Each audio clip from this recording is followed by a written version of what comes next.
Eu não poderia deixar de atender ao convite da Associação Paulista do Ministério Público, formulado através da diretora de aposentados, Cirdêmia da Gama Boto, e da jornalista Dora Estevan, para, no caso específico de 2 entrevistados, oferecer esse depoimento prévio. O primeiro deles foi o ex-procurador-geral de Justiça, Antônio Araldo Ferraz Dalpozo, e o segundo, hoje, é o ex-procurador-geral de Justiça, José Manuel Burle Filho. São 2 figuras de destaque da história da instituição, e tendo já falado a respeito do Araldo, hoje me cumpre tecer algumas referências, diga-se de passagem, desnecessárias, porque a própria história do homem o desvenda, o revela e fala por si, a respeito do querido amigo José Manuel Burle Filho. Ninguém discute a importância fundamental da história. Sem a história não se decifra o mundo, não se entendem os homens, não se interpreta a vida, não se compreende o passado, fica difícil penetrar no próprio presente e, pior ainda, formular qualquer prospecção para o futuro. Por isso, a iniciativa da associação é digna de elogios ao reconstituir a história da instituição. Pois bem, José Manuel Burle Filho tem uma carreira de promotor de justiça, de procurador de justiça, de líder classista, de líder institucional, das mais ricas, das mais dedicadas, das mais pródigas em boas realizações. Compartilhamos alguns anos de lutas intensas na década de 80, especialmente durante o período de feitura da Constituição Federal, quando estivemos juntos em Brasília, Antônio Araldo, Burle e eu, constituindo aquilo que a história passou a chamar de núcleo de atuação permanente do Ministério Público junto à Assembleia Nacional Constituinte. Com relação ao Burle, é preciso que se diga algo mais. Enquanto Antônio Araldo e eu tínhamos, digamos assim, uma obrigação mais acentuada de lá estarmos, visto que o Araldo era o presidente da Confederação Nacional do Ministério Público e eu era o secretário-geral, o Burle, ao contrário, dispôs-se a tanto voluntariamente, não tinha obrigação de lá estar e de entregar-se a esta missão e a esta tarefa, e se ofereceu para tanto. Solicitou ao Conselho Superior do Ministério Público, que também integrava na época, que o indicasse como representante do Conselho junto aos trabalhos da Constituinte. E foi indicado, ou seja, foi uma iniciativa espontânea, voluntária, ninguém lhe pediu nada, chegou o momento em que a instituição precisava do concurso, do suporte, do trabalho, da dedicação dos seus membros. E José Manuel Burle Filho foi um dos primeiros a oferecer-se para uma tarefa extremamente árdua, que era a de instalar-se em Brasília, permanecendo por quase 2 anos dentro do Congresso Nacional, com o distanciamento da sua vida privada, da sua vida familiar, com todos os sacrifícios intuitivos que decorrem de um deslocamento deste porte. Por isso é preciso que se diga que a instituição lhe deve muito e que a sociedade paulista e brasileira também lhe deve muito. A proposta de construir uma instituição remodelada a serviço do povo foi realizada, concretizada, como provam estes 25 anos que desde então decorreram. E na construção dessa obra existe a participação sensível, importantíssima, desse líder de classe, deste grande promotor de justiça, José Emanuel Burle Filho. Estamos hoje aqui com o Dr. José Emanuel Burle Filho, que nos honra com a sua história institucional e que se dispôs a deixar os seus afazeres para colaborar com o nosso livro de memórias. A história do Ministério Público está sendo resgatada com figuras ilustres e eu comparo cada membro que aqui comparece a um tijolo que fez o alicerce do que o Ministério Público é hoje. Dr. Burle, ex-procurador-geral de Justiça, grande idealizador da Escola Superior do Ministério Público, meu grande amigo. E eu me sinto assim honrada mesmo de ter o meu pedido atendido, porque eu tive essa ideia e a ideia frutificou e as grandes figuras do Ministério Público estão comparecendo. Então, eu só posso me sentir grata por estar chefiando o Departamento de Aposentados e contar com a colaboração de colegas tão ilustres. Muito obrigada, Dr. Burle. Vamos ouvi-lo com muito cuidado, com muito critério, e o senhor deixará uma lição muito grande para todos nós e para os promotores que virão a ingressar no Ministério Público. Obrigada. Obrigada, doutor Sabella, obrigada, doutora Cirdêmia, pela oportunidade. Então, nós vamos ouvir agora o doutor José Emanuel Burle Filho, que ingressou no Ministério Público em 20 de setembro de 1972 e ficou até a aposentadoria em 12 de abril de 1996. Na verdade, não é que ficou, porque o senhor está até hoje atuando bastante, né, doutor? De qualquer forma, eu gostaria que o senhor começasse a falar lá atrás, como tudo começou, na faculdade, no concurso. Fique à vontade. Bom, inicialmente eu queria agradecer à doutora Cirdênia pelo convite, pela ideia. Eu já disse no memorial do Ministério Público e vou insistir aqui, porque eu tenho a certeza de que colegas nossos novos e que virão acabarão ouvindo a nossa experiência e a nossa luta para deixar um Ministério Público que eles estão encontrando hoje.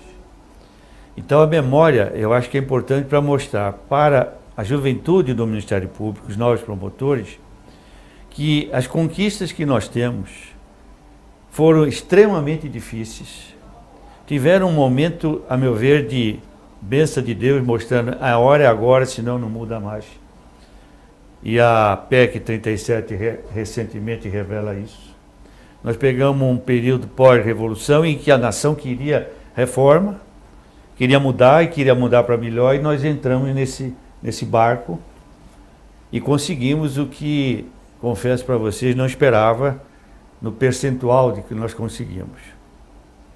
Então, obviamente, por que eu entrei no Ministério Público? É uma história até curiosa, porque eu pensava em ser administrador de empresas, pensei em fazer faculdade, fiz contabilidade na Alves Penteado aqui, fiz direito na São Francisco e pensava em fazer na GV 2 anos para administração privada. Mas na faculdade de Direito eu comecei, obviamente, a ler sobre o Ministério Público, estudar o Ministério Público. E tinha um vizinho meu, Dr. Gonzaga, que era desembargador, vizinho de parede, e me chamava e falava: Zezinho, você tem que ser promotor, Zezinho, você se preocupa com o social, você é um cara que gosta de brigar, no futebol aqui de rua você briga com todo mundo. Ele acabou me mostrando qual era o Ministério Público, e ele que era um desembargador. E eu acabei amadurecendo a ideia e resolvendo fazer o concurso depois de formado. Eu trabalhava desde o 2º ano no escritório de advocacia França Ribeiro, advogados. À época era o 2º de São Paulo. E eu confesso para vocês, já no 4º ano fazia defesa oral e ganhava mais que advogados da área civil, porque atuava na área de direito administrativo e direito tributário, que sempre foi uma área com uma remuneração superior. Então, quando eu falei para o França Ribeiro, hoje já falecido, a quem eu agradeço sempre, falei, doutor Luiz, eu vou fazer concurso para o Ministério Público. Ele falou, Zezinho, você é maluco. Você tem uma carreira aqui dentro que fatalmente você vai chegar a ser sócio do escritório e vai suceder a gente.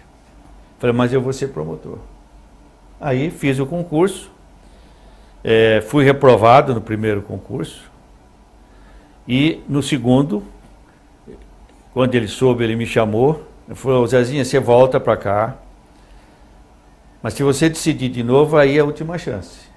Aí eu acabei decidindo, fiz o concurso, felizmente passei em primeiro lugar, e comecei em Santos como substituto, mas logo o doutor Oscar Xavier de Freitas, que era o procurador-geral, me chamou para a Massas Falida aqui em São Paulo, onde eu tive a felicidade de conhecer doutor Pellegrini, doutor Cláudio, doutor Pedro, etc. E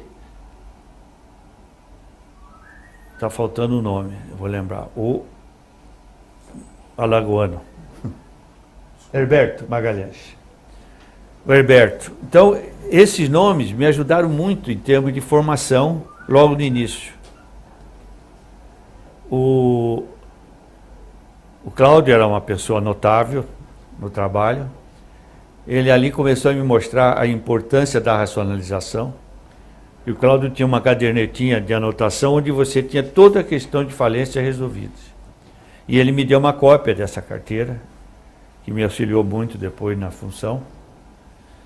E de Santos eu fui promovido já em 73, logo em fevereiro, para Tupi Paulista, onde, aliás, o doutor Sabella também trabalhou. E, curiosamente, isso revela como o doutor Sabella e eu sempre estamos assim, quase que no mesmo caminho, nas mesmas lutas, e, ou seja, uma irmandade forte e voltada para o Ministério Público. O doutor Sabella é um exemplo de vocação para o Ministério Público, onde ele sempre quer melhorar o Ministério Público. Há pouco eu disse isso a ele, que ele não envelhece por causa disso. Isso é uma chama interna que nos impulsiona e que, em suma, nos dá vida. E fui para Tupi Paulista, lá por vontade própria, porque era a comarca mais distante de São Paulo, 720 quilômetros, com estrada de uma pista só, onde a gente levava 12 horas para chegar naquela época. Mas, obviamente, eu queria Tupi Paulista, não só porque eu queria ir para o interior, queria jogar futebol, aprender a jogar truco, pescar, etc. também. E Tupi foi muito feliz, tive, felizmente, um bom trabalho lá, em termos de reconhecimento. E ali eu comecei a ver em Tupi o quanto era importante o promotor atender o público, que a gente chamava de PTB. E esse atendimento ao público, depois até em grupo de estudo, eu tive uma tese da importância do atendimento ao público e da necessidade de regulamentar esse atendimento ao público, porque ele seria a grande visão que nós temos na atuação, o que está errado, o que está certo, quem é bom, quem não é bom, quem você pode confiar. E, na verdade, atender o povão, que a gente chama, né? Só para demonstrar isso, até voltando para os jovens que virão, ou que já estão, eu me lembro que o Rio Paraná, no mês de, salvo engano, de julho, ele secava muito e formava uma ilha de quase 400 alqueires, onde o capim vinha verde e os fazendeiros botavam o gado ali.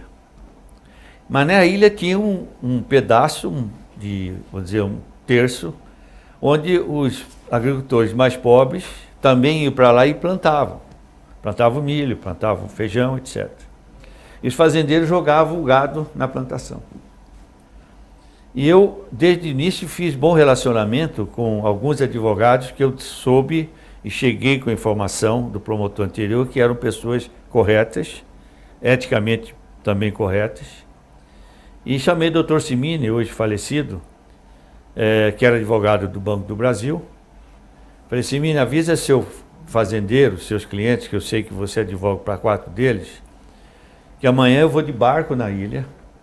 Já falei com o juiz, ele vai me dar um oficial de justiça. Se alguém tentar alguma coisa contra mim, vai ter testemunha, mas eu vou demarcar a área, uma espécie assim, cá para nós, assim, mano militar. Eu vou demarcar a área do pessoal pobre e a área do gado. O oficial de justiça vai certificar isso. E se eles invadirem, eu vou abrir processo criminal contra todos eles. Atravessamos, foi uma paz tranquila, os fazendeiros lá, acertamos, etc. Ou seja, isso revelou o quanto o atendimento ao público é importante. O pessoal foi lá, todo mundo chorando. Nossa plantação está sendo invadida, estou aqui. Você atende o público e a sociedade percebe. Então o promotor, ao meu ver, tem que atender o público. Ele não pode deixar de atender o público. Bom, de Tupi Paulista eu fui para Penápolis. É um pouco porque amigos meus, juízes promotores daquela região, que a gente jogava bola muito, se reunia 2, 3 vezes por semana na casa de cada um, juiz promotor, estavam em Penápolis. E o Cássio Juvenal Faria, que falou há pouco aqui, outro dia, que foi até chefe de gabinete meu depois, na Procuradoria-Geral, já estava em Penápolis e estava o Paulo, que já era juiz de Pacaembu e foi para Penápolis. E eu acabei indo para Penápolis para reunir a turma de novo. Fiquei lá 2 anos, construí uma casa em Penápolis, fazia o júri. E que o Cássio nos perdoe, mas vou dizer, no meu dia de atendimento ao público, a fila era imensa. No dia dele não tinha público, porque ele era muito bravo, o Cássio. Ele esculhambava, ele fez isso. Quer dizer, a pessoa mais humilde, você não pode chegar dando, você tem que, em suma, mas é um fato curioso até para mostrar que você tem que ter também a visão de que você não pode ser aqui por cima de quem você está atendendo. Construí uma casa. Quando eu ia mudar para casa, surgiu a possibilidade de eu vir para Santos. E minha filha, do meio, ela tinha uma bronquite asmática muito forte, que eu também tive na infância, e eu curei em Maceió. E o médico de Penápolis falou, se ela for para o litoral, ela vai curar. E foi, acabei indo para Santos, onde ela se curou em Santos. Em Santos eu fiquei, moro até hoje, mas com pouco tempo de Santos, onde eu tive pelo menos 6 ameaças de morte em Santos, mas não saí por causa disso, onde nós descobrimos uma fraude violenta em acidente de trabalho. Eu processei advogados, etc., consegui que os advogados pagassem os acidentados na promotoria, e advogados foram interceptados, subindo armados para falar comigo. Mas isso foi bom, que depois nós saneamos a corrupção existente nas perícias e evitamos o que aconteceu no Rio 3 anos depois, onde estourou um escândalo de milhões e milhões de indenizações pagas que não eram para ser pagas. Para você ter uma ideia, a mesma chapa servia para 30 a 40 estivadores. Uma chapa com problema de coluna servia para 30 a 40, era só trocar o nome e ia. Mas eu vim para cá, para São Paulo, e eu confesso, não pensava em vir. Quando nós tivemos uma correção com o Dr. Koga, o Dr. Koga era muito temido à época. E eu vou narrar esse fato até para homenageá-lo. Ele tinha uma percepção muito curiosa. Ele sentava aquela pilha de processos em correção, ele metia a mão e puxava um. Aí ele puxou um que eu atuava na vara da Fazenda Pública, mandado de segurança, ação popular, execução fiscal à época. E era um mandado de segurança em que revelava um comportamento de uma autoridade manifestamente indevido policial. Ele, na mesma hora, pediu cópia, mandou para o secretário de segurança, mandou o assessor preparar para mandar para o secretário de segurança. Mas o Chico, Francisco, nome completo eu sempre tenho dificuldade, que era assessor dele, corregedor, como você foi do... Você foi do doutor? Guarino, é. E doutor? Pellegrino. Então, ele, depois, o doutor Francisco, vendo os meus trabalhos em mandado de segurança e ação popular, falou: Burle, você tem que ir para São Paulo em mandado de segurança. E era procurador-geral à época o doutor Pérez. Aí eu falei: olha, eu posso ir, porque é uma área que eu gosto, sempre trabalhei desde o tempo de advogado, trabalho aqui em Santos já há algum tempo, mas eu quero uma garantia que eu fique lá. Eu não quero ir para a parte penal, não quero mais mexer com crime, etc. E o doutor Pérez me chamou e falou: Burle, vem que eu te garanto enquanto eu for procurador-geral. E falo como futuro procurador-geral que eu dei essa palavra para você, que se possível você continuaria. Felizmente deu certo, eu continuei na área de mandado de segurança, ação popular, e depois já entrou um pouco ação civil pública, até ser promovido a procurador. Mas por que Dr. Kogan eu queria citar? Porque depois, encontrando o Dr. Kogan, ele falou: Burle, você não estranha por que você foi correcionado, a sua promotoria? Eu falei: não, eu acho que foi sorteio. Ele falou: não, nós tínhamos informações das ameaças que você estava sofrendo. Então nós quisemos mostrar que nós estávamos ali para apoiar você. Então não foi para pegar nada de você. Tanto que o Francisco acabou recomendando a sua vinda para São Paulo, no setor nobre que todo mundo queria. Então esse fato eu queria deixar registrado. Bom, aqui em São Paulo, eu comecei a ter uma atividade, além de funcional, eu sempre achei que o Ministério Público tinha realmente que evoluir. Devia ter uma garantia constitucional mais ampla. O texto constitucional sobre o Ministério Público era muito tímido, não nos dava uma garantia efetiva. Então eu comecei a trabalhar muito nesse setor, pensando, escrevendo. Aí acabei sendo eleito para a diretoria da Associação do Ministério Público também, junto com, acho que foi o Fleury, era o presidente. Foi. Dr. Fleury. E ali eu comecei, obviamente, a ter um contato maior com o Estado inteiro. Só para situar, o senhor já está falando da segunda instância? Ainda não. Ainda não? Ainda não. Ah, tá. Primeira instância. Primeira instância ainda. Aí, na associação, como eu era secretário, eu rodava muito o Estado também, acompanhando reunião de grupo de estudo, etc. Participava ativamente do seminário de fim de ano. Acabei sendo eleito coordenador geral dos grupos de estudos. Primeira função que eu tive, assim, em termos de Estado inteiro, né? Depois da coordenação, Dr. Cláudio Alvarenga me chamou, falou: Burle, você vai ser o diretor da Escola do Ministério Público. Integrei o Conselho de Redação da Revista Justiça e depois fui chamado para ser o primeiro diretor da Escola do Ministério Público. Na Escola do Ministério Público, na verdade, nós não tínhamos nada. Era um velho sonho. Inicialmente, a escola, todo o arquivo dele era meu paletó e minha pasta. Eu não tinha uma sala, uma cadeira, uma escrivaninha, nada. Com o tempo, a associação me deu um lado de uma escrivaninha com 3 gavetas e essa escrivaninha. E depois me deu uma escrivaninha completa e depois nós fomos crescendo, fizemos vários cursos, etc. na escola. Muito bem, eu acho que eu estou atrapalhando um pouco a data, mas acho que já tinha tido a Constituição de 88, né? Já. Então atropelei um pouco a data. Mas isso não se perde. Então, fui eleito para o Conselho Superior por 2 vezes, sempre pela votação dos promotores, sempre em segundo lugar nas votações.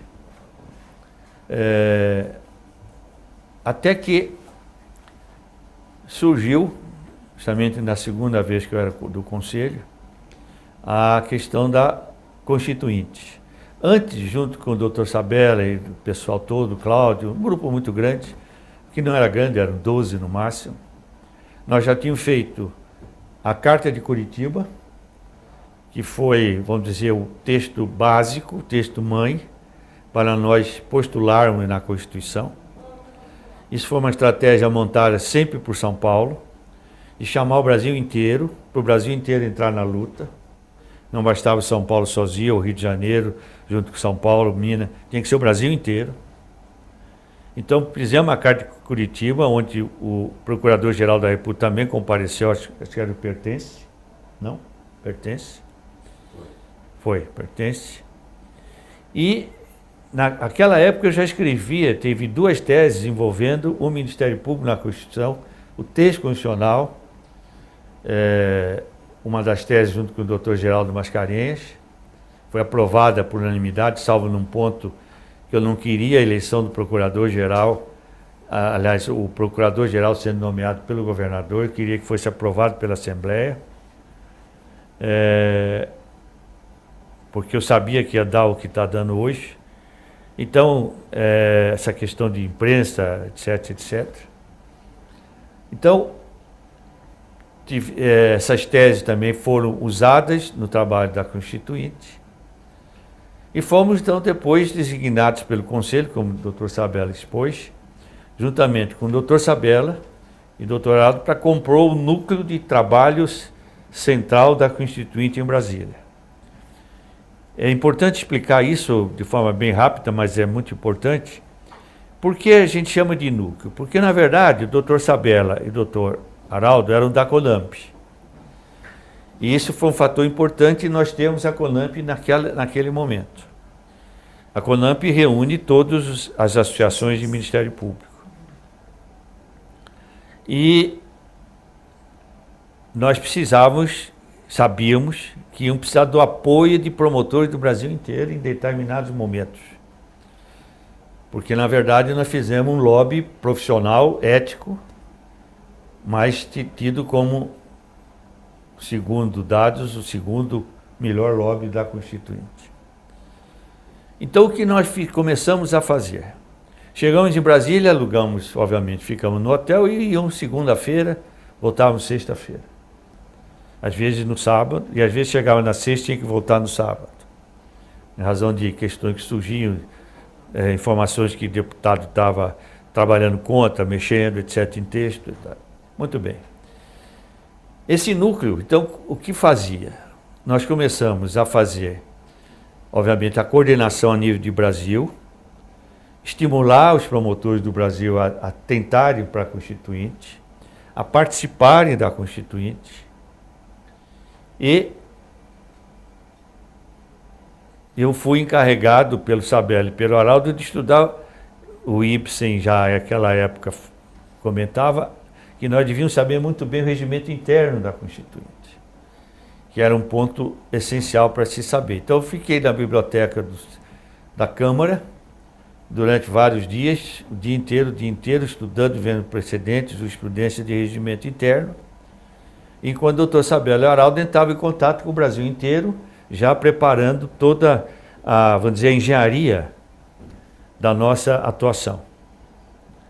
Para sintetizar, Dr. Sabella e eu fomos assessores oficiais, ou seja, com ato de designação do Dr. Plínio de Arruda Sampaio, foi relator da primeira subcomissão, envolvendo o Judiciário e o Ministério Público, e, obviamente, preparamos esse texto, que foi um texto embrionário, que foi o primeiro texto posto efetivamente nos trabalhos da Constituição.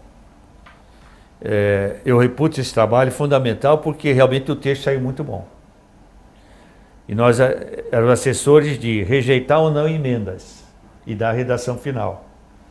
Quer dizer, uma assessoria muito importante, graças ao Dr. Plínio, nós temos que reconhecer esse trabalho, esse momento dele de visão que era importante, nossa atuação ali diretamente no processo. E daí para frente é a história que está no nosso último livro, onde tem o doutor Araldo, o doutor Sabella e eu, esses 25 anos do Ministério Público, onde eu tenho uma parte histórica e uma parte doutrinária, já com o novo Ministério Público, que as transformações que surgiram, temas que surgiram, as funções que surgiram, que se destacaram depois da Constituinte e da força que nós tivemos com a Constituinte. Os trabalhos na Constituinte, nós tivemos momentos extremamente curiosos, que levaria muito tempo para eu narrar para os senhores, para todos os colegas, mas basicamente eu acho que houve um confronto que precisa ser registrado, hoje superado, entre os Ministérios Públicos dos Estados e o Ministério Público Federal. O Ministério Público Federal queria manter a advocacia e nós éramos contra. E isso foi uma luta muito dura, mas acabamos conseguindo aprovar a proibição de advocacia para o promotor, seja ele estadual, seja ele federal. Acho que isso foi um ponto de grande evolução para o Ministério Público, porque eu não conseguia ver razoabilidade entre você ser promotor e ao mesmo tempo poder advogar. Isso era um cancro que atrapalhava até o entendimento da sociedade e dos poderes constituídos sobre o papel do Ministério Público. Assim como era a questão da execução fiscal, que nós éramos, na verdade, advogados da União na execução fiscal. Então conseguimos essa proibição para a advocacia, que eu acho que foi um grande passo. Eu coloco entre os 3 maiores pontos da Constituinte em termos de resultado futuro. Os outros foram os poderes que nós assumimos, as competências e a visão, não digo nem visão, o convencimento que os constituintes passaram a ter de que nós tínhamos um trabalho, um lobby, que não queria vantagem, que não queria ganhar mais, só queria trabalhar mais para a sociedade, mais funções constitucionais, que nós queríamos trabalhar para o Brasil. Precisava de um órgão que representasse efetivamente o povo, defensor do povo, né? Isso, paulatinamente, esse foi talvez o primeiro maior trabalho nosso, de passar essa imagem real, franca, para os constituintes, que nós não estávamos ali para procurar alguma vantagem de bolso, pessoal, de prestígio, nada. Nós queríamos trabalhar para o Brasil. Então, isso foi muito importante. O terceiro ponto foi justamente a logística desse trabalho, quando nós começamos a levantar no Brasil inteiro, imagine no Brasil inteiro, isso em 87, 88 início, quais eram os promotores que conheciam os constituintes. Aí descobriram que lá no interior de Sergipe tinha um promotor que era amigo do constituinte tal e no qual o constituinte confiava. Nós chamávamos esse promotor para Brasília, ele era orientado para ir falar com o constituinte do seu estado. Nós preparamos um manuscrito com as principais perguntas sobre o Ministério Público, por que devemos ter ação civil pública, por que devemos ter autonomia administrativa, com pergunta e resposta. Esse promotor recebia esse manuscrito e nós mostrávamos para ele o que ele deveria responder e diziam, olha, se o deputado ou senador constituinte não perguntar para você isso, no fim você deixa para ele que é cópia e pede para ele ler. Então nós chamamos o Brasil inteiro para Brasília, logicamente não no mesmo momento, mas numa escala, e a associação bancou, a associação do Ministério Público, aquela época bancou algumas despesas, né? Isso aí tudo.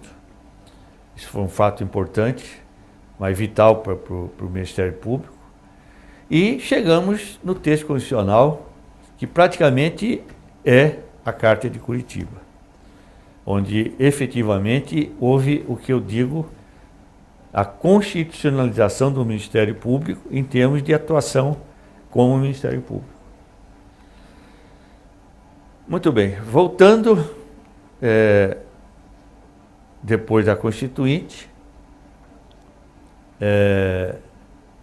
eu, por por ter participado em Brasília, tudo, fui chamado para muitas reuniões de grupo de estudo, onde expunha os promotores todas essas dificuldades, a necessidade de nós termos uma atuação dentro da razoabilidade, do princípio da razoabilidade, mas sempre reconheci que, como nós estávamos recebendo muitos poderes que nós nunca imaginávamos, que nós íamos ter o que é natural no ser humano, excessos. Os promotores, não todos, mas vários, querendo fazer, e sem perceber que ele tinha do outro lado uma pessoa que também tem o direito à dignidade humana, princípio garantia constitucional, em que ele deveria ver a pessoa investigada ou acionada como uma pessoa. Se cometeu algo errado, vai ser punida. Mas não entrar com a ação só para entrar com a ação que está mostrando que eu estou entrando com a ação. Lembrando que uma ação civil pública, especialmente a ação de improbidade administrativa, causa um carimbo na pessoa em tese de improbidade, ainda que ela não seja improba. Então essa cautela, esse equilíbrio, eu sempre preguei dentro da instituição, porque eu acho que onde há excesso, a tendência de perda futura de poder é muito grande. Ou seja, eu exemplificava com a ação popular, onde era um instituto muito importante outrora, e que houve uma decadência da ação popular porque ela começou a ser usada de forma não razoável, ou seja, por políticos querendo processar o outro político adversário só para a ação da proposta e depois esqueciam da ação. Então, o promotor, a meu ver, tem que ter essa visão de cautela, sem deixar de cumprir a função dele. Eu me lembro que no Conselho Superior do Ministério Público, já examinando a lei de improbidade, eu dizia que a mera ilegalidade não pode ser improbidade administrativa.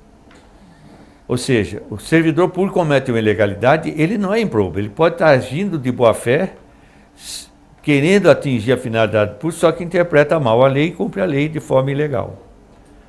Porque se assim fosse processar todo mundo, nós daqui a pouco não íamos ter servidor público decidindo, porque era melhor negar e deixar o cidadão que teve a negativa entrar no judiciário com uma ação para obter o que a administração lhe negou. Nós íamos atolar o judiciário e iam gerar uma ineficiência administrativa na máquina administrativa. Essa preocupação sempre foi muito grande minha, de nós termos uma razoabilidade na conduta funcional. Lembrando que do outro lado, nós temos um cidadão, uma pessoa humana. Eu fui combatido um pouco por isso durante a campanha minha para procurador-geral, mas felizmente, pela votação que eu tive, especialmente na segunda eleição, os promotores entenderam bem isso. Na Procuradoria-Geral, rapidamente, eu procurei racionalizar o serviço dos promotores. Minha grande preocupação, desde o tempo em que eu recebi a cadernetinha do Cláudio Alvarenga, onde nós baixamos atos, procurando essa racionalização, evitando a repetição de atos, e passei a criar grupos especiais de atuação. Então fomos o primeiro do Brasil a criar o GAECO.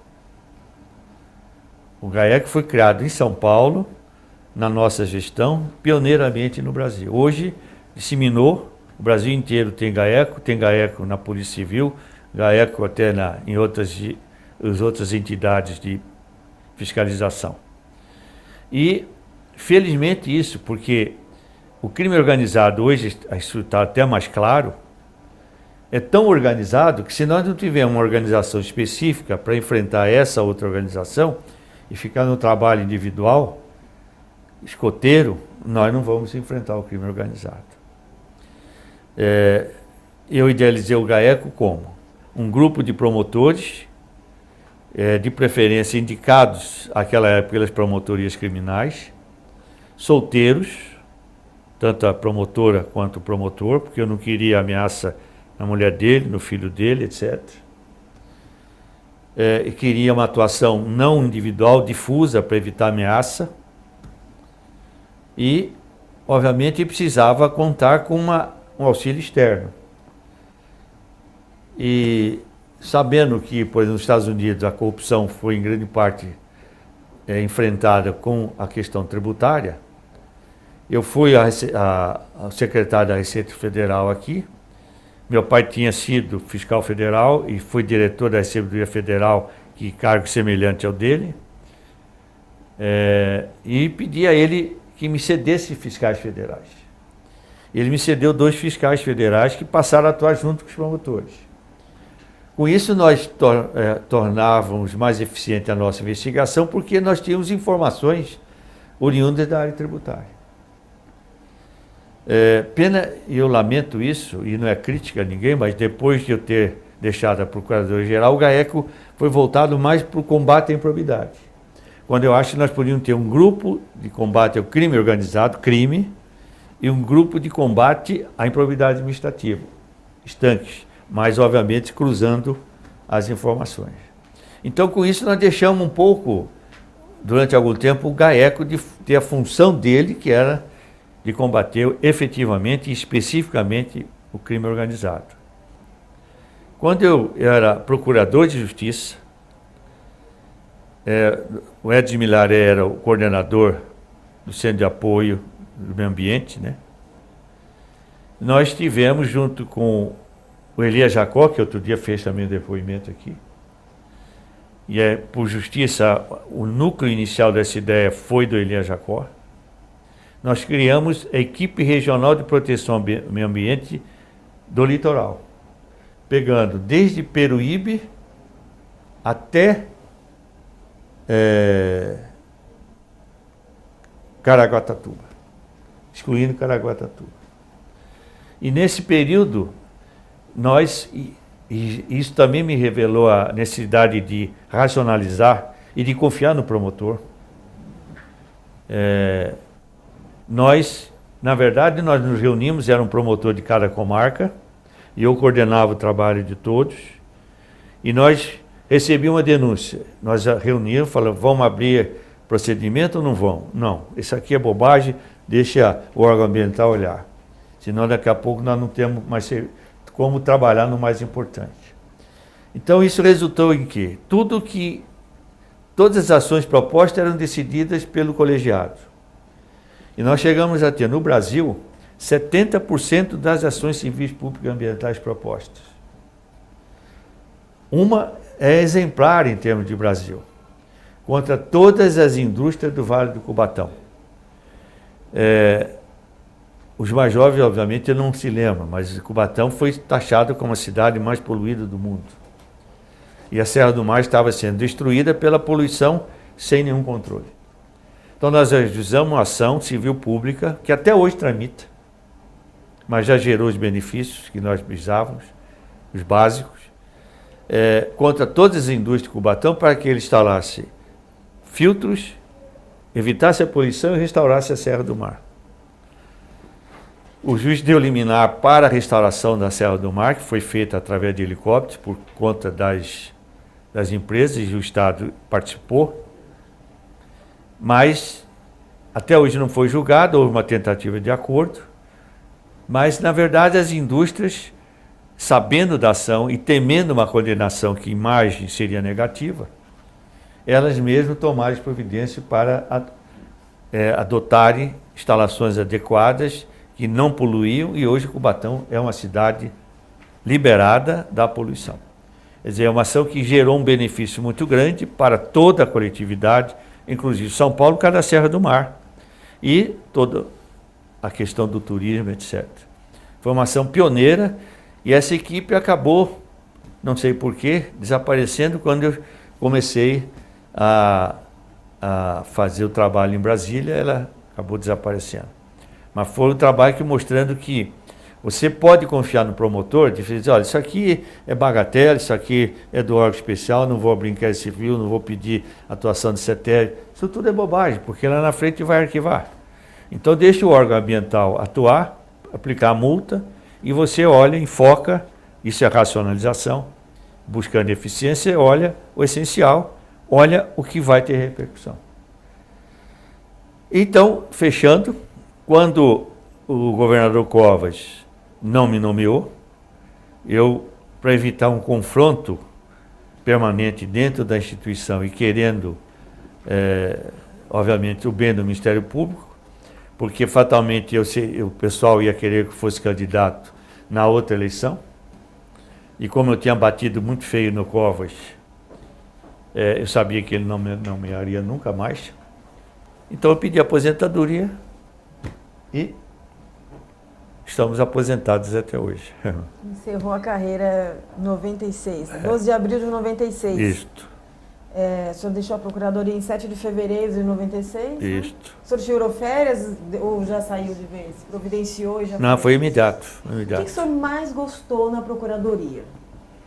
Olha, na procuradoria, assim, em termos de atuação, foi o GAECO, a criação dos grupos, foi até muito boa a tua pergunta, que eu criei o Grupo Especial de Combate ao Crime de Sonegação Fiscal.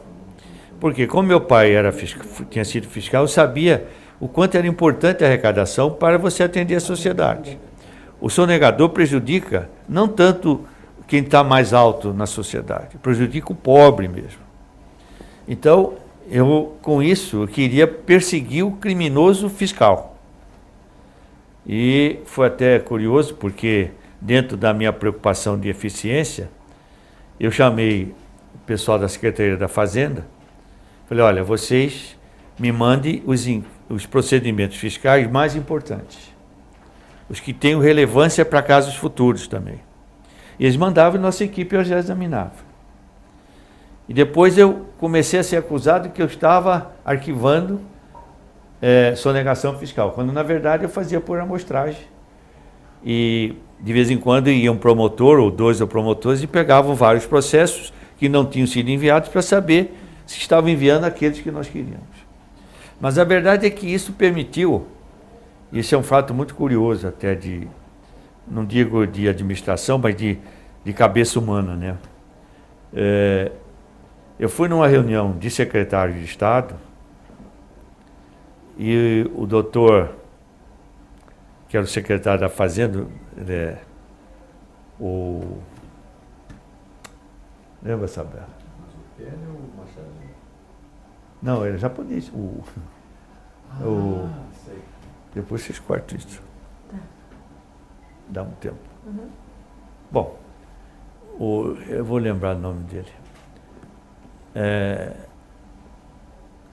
Ele, na reunião de secretários, podemos votar? Podemos. Na reunião de secretários do Estado, ele pediu a palavra, disse, olha, eu gostaria de cumprimentar o doutor Burle aqui presente.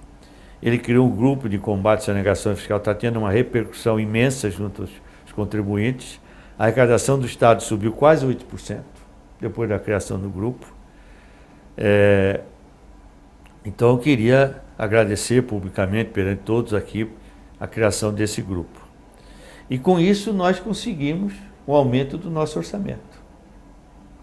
Ou seja, quando o Estado, como entidade, né, percebeu que nós tínhamos uma função que trazia um benefício também de ordem tributária, arrecadação, ele também quis nos ajudar, dando a contrapartida um melhor aparelhamento. Isso foi muito importante mesmo. Criamos, dentro dessa minha preocupação de atender o público, a Promotoria de Atendimento ao Público aqui de São Paulo, onde o doutor, que está aqui com Molineiro, desde o início, até pouco tempo, foi o titular, por designação minha até. Ele sempre gostou de atender o público, eu sabia. E eu falei, Molineiro, então você vai ser o promotor desse. Ele disse que foi a grande experiência da vida dele. E na escola, eu me lembro que, doutora Cirdiane aqui presente, estou vendo, então, relembrando, nós preparávamos, como hoje, promotores. E o doutor Cirdiane estava passando e falou, você não quer ser uma das instrutoras aqui da nossa grupo de promotores que vão dar aula, curso, coordenar os cursos? E ela prontamente aceitou. Então, a doutora Cirdiane já revelava ali que gostava de trabalhar, que dá grande trabalho. Né? E criamos também, um fato importante, esse talvez é o que eu mais lamento de não ter ido para frente. Eu sempre quis ver o menor de rua fora da rua. E procurei o prefeito Maluf, fui no gabinete dele, não pedi para ele vir aqui. Falei, prefeito, eu estou aqui para o senhor tirar os meninos de rua. Falei, doutor Burle, isso é quase impossível. Não, nós fazemos um TAC, eu vou dar um prazo para o senhor, vou auxiliar a prefeitura nas entidades que podem receber menor, vamos fazer campanha de doação para essas entidades. Aí ele concordou e nós celebramos um TAC, termo de ajustamento de conduta, no qual a prefeitura se obrigava a não ter menores de rua num período de acho que 4 ou 5 anos. E nós daríamos essa retaguarda, etc, etc. Assinamos esse TAC, mas com a minha saída isso também não foi para frente. Foi uma pena porque talvez ali nós tivéssemos um embrião de como solucionar essa questão dos meninos de rua. E relembrando e voltando ainda, em Tupi Paulista, isso me lembrou, e eu não quero tirar o mérito de Suplicy, mas em Tupi Paulista, eu também vi essa questão dos menores, onde a mãe abandonada pelo pai, não tinha dinheiro, e ficava a previsão do Código Civil de alimentos, ficava inócua, que a família não tinha condições de dar alimento para a criança, alimento que eu digo, estudo, toda questão monetária. Aí, eu, chegando em Penápolis, também percebi isso e comecei a escrever, a pensar na criação de um Fundo Nacional de Prestação Alimentícia. Então, fiz um estudo sobre isso, escrevi, fiz um projeto de lei criando a nível nacional um Fundo Nacional de Prestação Alimentícia, onde cada contribuinte da Previdência recolheria um percentual a ser calculado, muito pequeno, de 0, o acréscimo no custo das empresas seria muito pequeno, e o valor arrecadado ficaria em cada comarca. Por exemplo, o valor arrecadado lá em Penápolis ficaria em Penápolis e seria administrado pelo promotor e pelo juiz de menores. Com isso, a minha ideia era tirar interferência política nesses fundos que arrecadam, obviamente, para uma finalidade e acabam sendo utilizados para outra. Seria o embrião aí da Bolsa Família, que o Suplicy, ou não sei quem, acabou construindo, que você teria no Brasil inteiro uma bolsa mensal a ser distribuída para as mães que estavam aprovadas como necessitadas pela promotoria e pelo Poder Judiciário. Ou seja, um benefício social. Esse estudo, nós tivemos, acho que em 84, uma comissão muito grande instituída pela Presidente da República, pela Presidência, para estudar essa questão do menor. E eles consideraram, eu tenho um relatório em casa, essa revista, foi coordenado pelo Ministério da Justiça, como a criação desse fundo, a melhor sugestão para solucionar o problema de menino de rua. Mas anos depois é que acabou vindo algo semelhante, como a Bolsa Família, etc, etc. A gente podia falar só um pouquinho também do relacionamento do senhor aqui dentro da Procuradoria com os promotores também, na administração, porque não é fácil administrar. Também... Não, eu reconheço que no meu tempo acho que era mais fácil que hoje. Hoje o Ministério Público cresceu. Demandas, né? Cresceu muito. Obviamente você tem os assessores que são pessoas de sua confiança. Mas eu confesso que eu nunca tive dificuldade de relacionamento. Não sei, meu pai me ensinou desde cedo que falava, meu filho, a raiva só faz mal para quem tem. Então eu tinha na minha mesa uma tabuleta com isso aí. Um ditado, raiva só mal para quem tem. Quando vinha alguém bravo comigo, eu punha a tabuleta. Falava, não adianta brigar que eu não vou ter com raiva de você. Mas só chegava bravo na Procuradoria? Às vezes chegava. O procurador, então, chega bravo. Especialmente que eu tive que racionalizar o trabalho na segunda instância, que gerou, para alguns procuradores, em tese um prejuízo, mas era necessário, para uma restauração de uma eficiência mais efetiva. Ou seja, eu queria um trabalho maior dos procuradores, de alguns procuradores. E esses ficaram bravos comigo, obviamente. Então eu mostrava a minha tabuletinha, raiva só faz mal para quem tem. E é engraçado como eu sou feliz de ter escolhido grandes nomes, né? Dr. Barra, depois presidente da associação, Dr. Fernando Grella, procurador-geral, secretário de Segurança, assessor direto, Dr. Márcio Herrera Rosa, assessor direto, procurador-geral, Dr. Leno, conselho superior, quais são os conselheiros hoje? Não, os que foram, então Os que foram? Hein? Os que foram ou os que são? Os que são atuais, os que foram. Os que foram? Então, o Leno foi, O Leno foi, o Franco, a Dora, Vidal, é. Paulo Marco. Então, vários acabaram seguindo assim, uma carreira de voltada, porque o promotor tem o direito, ou ele fica só na função dele, ou ele parte para uma atuação política pensando em termos de Ministério Público como instituição, para melhorar a instituição. E vários partiram para essa área de política no bom sentido, que é a boa realização do interesse público, conceito mais adequado de política, não partidária, né? E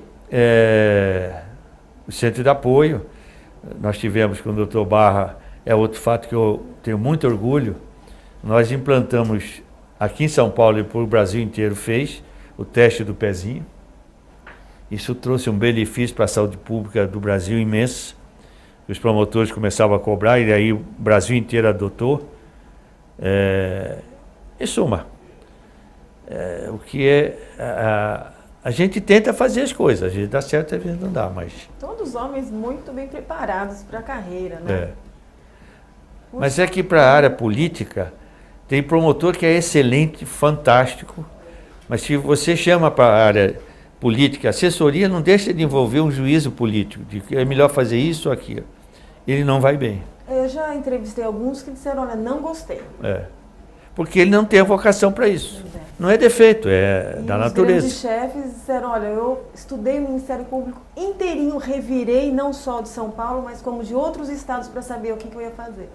Então...